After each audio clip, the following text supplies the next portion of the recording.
Good morning student. इस video में अध्ययन करेंगे कक्षा 11 का पहला चैप्टर है फिजियोलॉजी का सेल स्ट्रक्चर एंड फंक्शन, कोशिका संरचना तथा कार्य।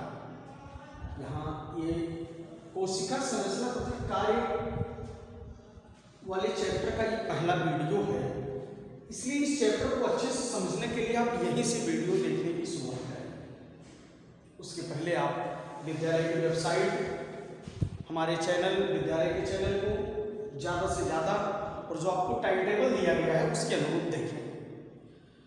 कोशिका संरचना तथा कार्य के कुछ बिंदु आप 9 में पढ़े हैं, 9 में अध्ययन किए हैं। सबसे पहले बात करते हैं सेल की। सेल है क्या, कोशिका है क्या? अगर आपसे डिफिनेशन पूछी जाए कोशिका की तो आप क्या बताएंगे? जिस प्रकार किसी दीवार को बनाने के लिए ईंटों को आपस में जोड़ा जाता है, उसी प्रकार किसी भी जीव संरचना के निर्माण के लिए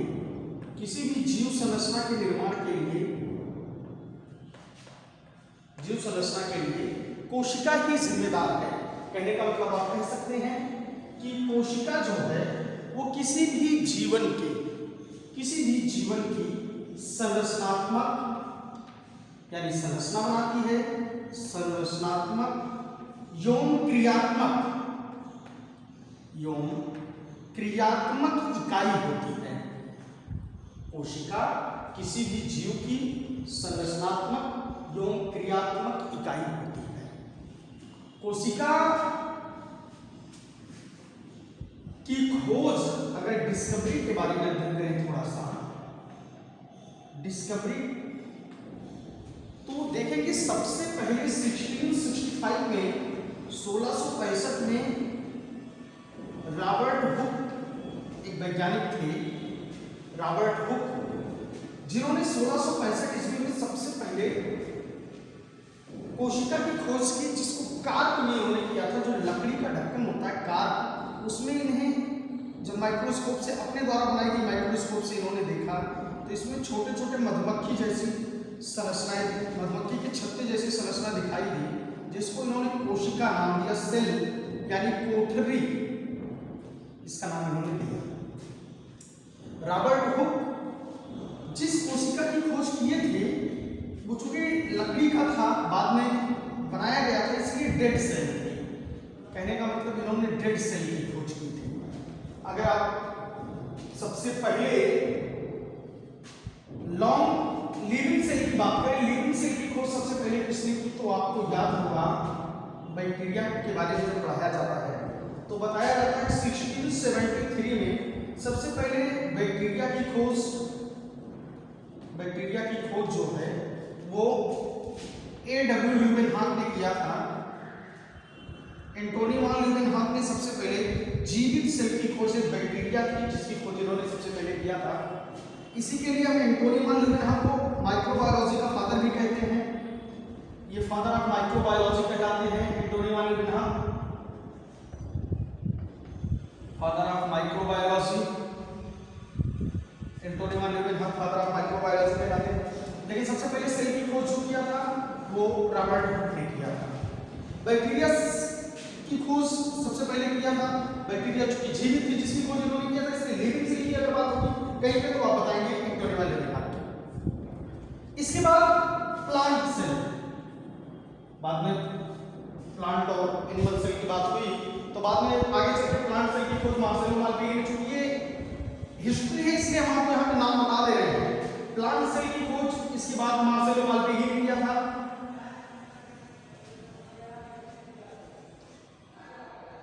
मार्सेलो मालपीगी ने प्लांट सेल की खोज की थी। आगे जाकर इसके बाद ये तो हो गई सेल की बात, यानी फिर से आप समझ लीजिए कोशिका जीवन की संरचनात्मक और क्रियात्मक इकाई होती है। बिना कोशिका के कोई भी जीव या उसकी संरचना, उसमें कोई फंक्शन, ये संभव नहीं है। चाहे वो यूनिसेलुलर हो चाहे मल्टीसेलुलर। कोशिका एक भी हो सकती है किसी जीव में, एक से अधिक भी हो सकती है। उसके आधार पर जीवों को कैटेगराइज किया गया यूनिसेलुलर, मल्टीसेलुलर, वो आगे आप पढ़ेंगे। यहाँ पे सिर्फ हम कोशिका की हिस्ट्री जानेंगे। कोशिका की डिस्कवरी सबसे पहले 1665 में रॉबर्ट हुक ने किया था। अब हमने आपको बता दिया कि जिस कोशिका की खोज रॉबर्ट हुक ने किया था वो काट में था, लकड़ी का एक ढक्कन था उसमें, जिसमें उन्हें मधुमक्खी की छत्ती जैसी संरचना दिखाई जब इन्होंने अपने द्वारा निर्मित की गई माइक्रोस्कोप में देखा। चूंकि वो कंपाउंड माइक्रोस्कोप थी इसलिए अंदर की डिटेल नहीं दिखाई दे रही थी, लेकिन ये जो संरचना थी ये दिखाई दे रही थी। रॉबर्ट हुक के बाद 1673 में ठीक इसी के 8 साल बाद एंटोनी वान लीeuwenhoek ने बैक्टीरिया की खोज कर दी। इसके बीच में कोई डिस्कवरी नहीं हुई। बैक्टीरिया की खोज जब ये कर दिए एंटोनी वान लीeuwenhoek, तो ये लिविंग सेल के अंतर्गत आ गया। लिविंग सेल की खोज एंटोनी वान लीeuwenhoek ने किया। इसके बाद आगे चल के प्लांट सेल की खोज हुई मार्सेलो माल्पेगी द्वारा किया गया। अब बात करते हैं शेप एंड साइज, सेल के शेप एंड साइज की बात करते हैं। ये तो थोड़ी इसकी हिस्ट्री होगी। आगे हम जैसे जैसे आपको सेल का इंटरनल स्ट्रक्चर बताएंगे वैसे वैसे हम आपको इसके इंटरनल स्ट्रक्चर की डिस्कवरी के बारे में, उसके फंक्शन के बारे में बताएंगे। पूरा डिटेल अगले वीडियो में आपको दिया जाएगा। अब बात करते हैं आकार एवं माप की। आकार एवं माप, शेप एंड साइज।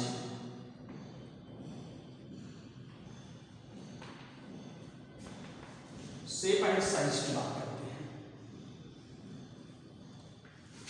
कोशिका 0.003 मिली माइक्रोन से लेकर 30 माइक्रोन तक हो सकती है। 0.003 मिली माइक्रोन से लेकर 30 माइक्रोन तक हो सकती है, सेंटीमीटर में भी हो सकती है। ये तो इसकी साइज हो गई। इस साइज की बात हमने किया।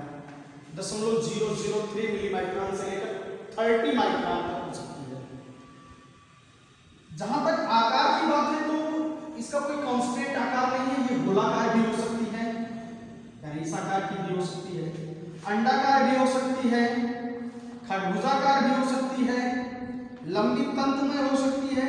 यानी अलग अलग स्थान पर अलग अलग संरचना के निर्माण के लिए कोशिका अपने आकार में परिवर्तन करती रहती है। कोई भी कोशिका निश्चित आकार की नहीं होती है। हम ये नहीं कह सकते हैं कि सभी मनुष्य में सभी कोशिकाएं गोलाकार हैं या पौधों में सभी कोशिकाएं खरबूजाकार हैं। ऐसा नहीं, मनुष्य में गोलाकार, अंडाकार, खरबूजाकार और तंतु में कोशिकाएं उपस्थित हैं। अलग अलग संरचना की कोशिकाएं होती हैं। आकार आप जान ही रहे हैं, 0.003 मिली माइक्रोन से लेकर 30 माइक्रोन तक है। अभी तक की ज्ञात जो सबसे बड़ी कोशिका है वो शुतुरमुर्ग का अंडा है। सबसे बड़ी जो कोशिका है वो शुतुरमुर्ग का अंडा जो अभी तक ज्ञात है 135 × 117 नैनोमीटर है, nm। अभी तक की ज्ञात ये सबसे बड़ी कोशिका है। सबसे छोटी जो कोशिका है वो माइकोप्लाज्म है। माइकोप्लाज्म अभी तक की ज्ञात सबसे छोटी कोशिका है जो 0.03 मिली माइक्रोन है। शुतुरमुर्ग का अंडा सबसे बड़ी कोशिका है और माइकोप्लाज्म। मनुष्य में तंत्रिका कोशिका सबसे बड़ी कोशिका होती है। तंत्रिका कोशिका मानव की सबसे बड़ी कोशिका है और अंडाणु भी इसी क्रम में बड़ी कोशिका होती है।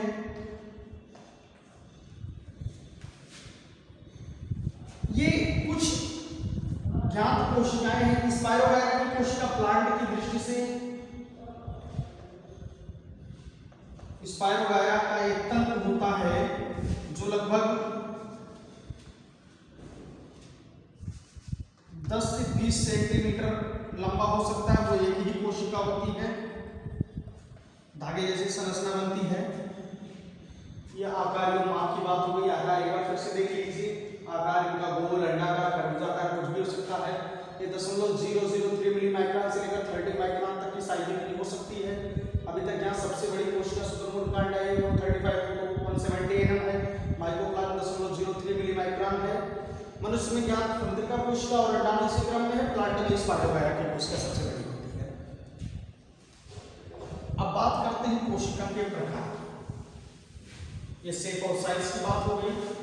अगर आपको समझ में नहीं आ रहा तो वीडियो को पॉज करके अच्छे से देख सकते हैं, इसको नोट कर सकते हैं कॉपी में। इसका नोट्स भी आगे दिया जाएगा आपको विद्यालय की वेबसाइट पर, वहां से आप इसका नोट्स भी ले सकते हैं। इसके बाद आएगा कोशिका के प्रकार। कोशिका के प्रकार, टाइप्स ऑफ सेल, कोशिका के प्रकार। डेवलपमेंट और अनडेवलपमेंट के आधार पे, यानी विकसित और अविकसित कोशिकाओं के आधार पर कोशिका को दो भागों में बांटा गया है। प्रोकैरियोटिक सेल और यूकैरियोटिक सेल।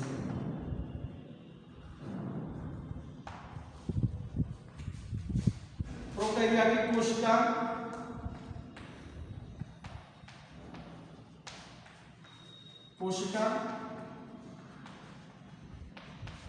और यूकैरियोटिक कोशिका।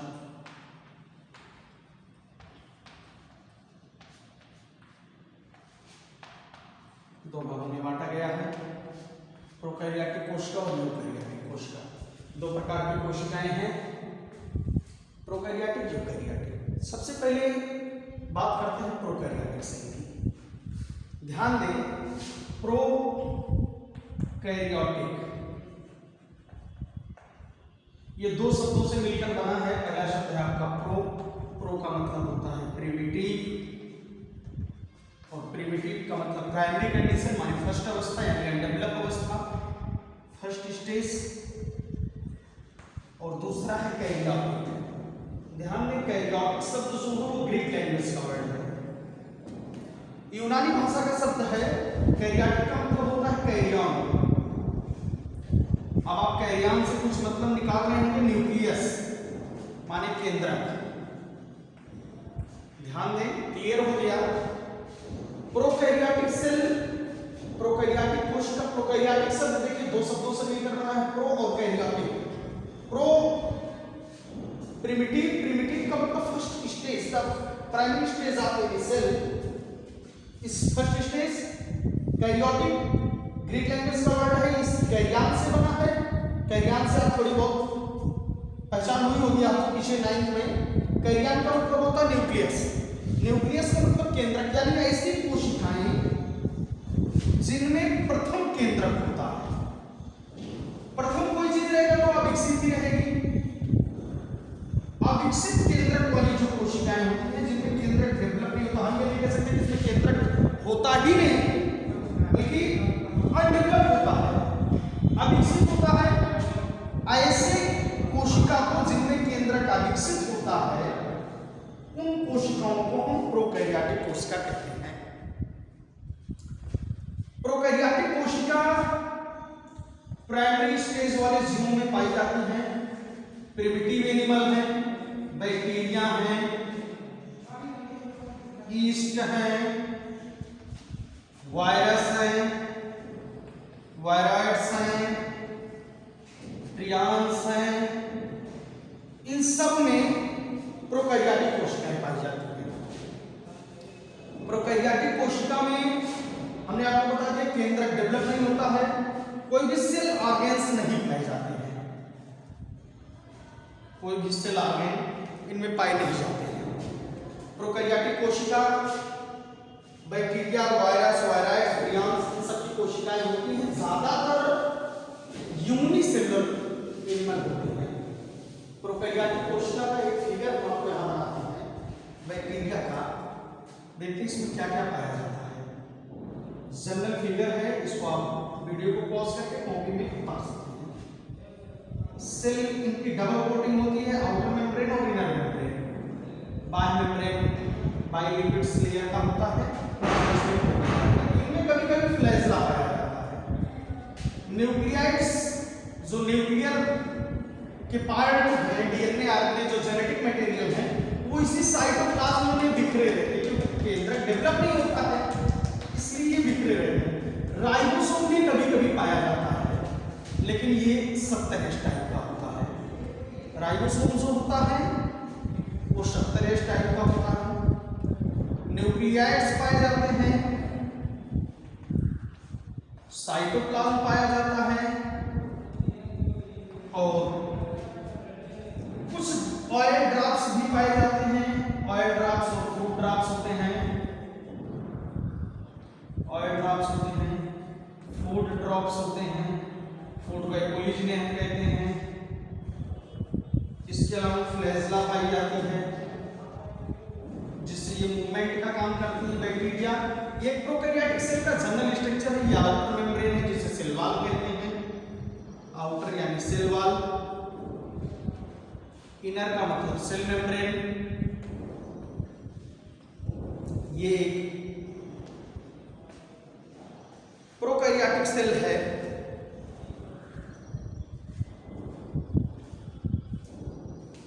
और फ्लैजला से मूवमेंट का काम करते हैं। इस तरीके से आप इसका स्ट्रक्चर देख सकते हैं। प्रोकैरियोटिक सेल हमने आपको बता दिया बैक्टीरिया की कोशिका होती है, वायरस की कोशिका होती है, कभी कभी यीस्ट की भी होती है, बहुत सारे फंगस की भी है। प्रोकैरियोटिक सेल है। ये यूनिसेलुलर या मल्टीसेलुलर हो सकती है।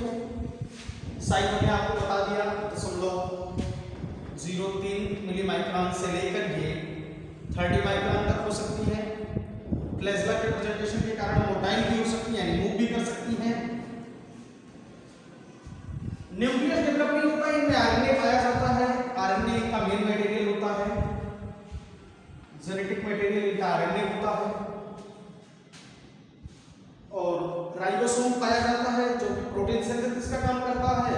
तो वो 70S टाइप का होता है। आगे चर्चा करेंगे हम 70S और 80S का क्या मतलब है, चर्चा करेंगे। आयोड्राप्स होते हैं, कुछ फूड वैक्यूल भी होती है जिसमें फूड स्टोर रहता है या फिर फूड को गल्फ करने के बाद डाइजेशन होता है। सेल वॉल पाई जाती है, इसलिए हम बैक्टीरिया को जो प्लांट सेल में पढ़ते हैं क्योंकि सेल वॉल प्रेजेंट है। आगे आपको डिटेल इसका दिया जाएगा। अब दूसरा जो सेल आएगा वो आएगा यूकैरियोटिक कोशिका, विकसित केंद्रक वाली कोशिका, जिसका वीडियो हम कल पार्ट 2 कोशिका संरचना तथा कार्य पार्ट 2 अपलोड होगा और वो थोड़ा सा लंबा वीडियो होगा क्योंकि उसमें यूकैरियोटिक कोशिका, उसके पार्ट, एक एक पार्ट की डिटेल, उनके फंक्शन, उनकी डिस्कवरी, इस सारी चीजों पर चर्चा होगी। तब तक आप इस वीडियो को देखें, अध्ययन करें, नोट्स बनाने का प्रयास करें ज्यादा से ज्यादा। 11 में है, इस पार्ट 1 से ही देखना शुरू करें इस वीडियो को। विद्यालय के वेबसाइट पर जाएं ज्यादा से ज्यादा और विद्यालय में आप कोशिश करें एडमिशन ले लें। रजिस्ट्रेशन की डेट आपको पता ही है 5 अगस्त है। तो ज़्यादा से ज़्यादा वीडियो देखें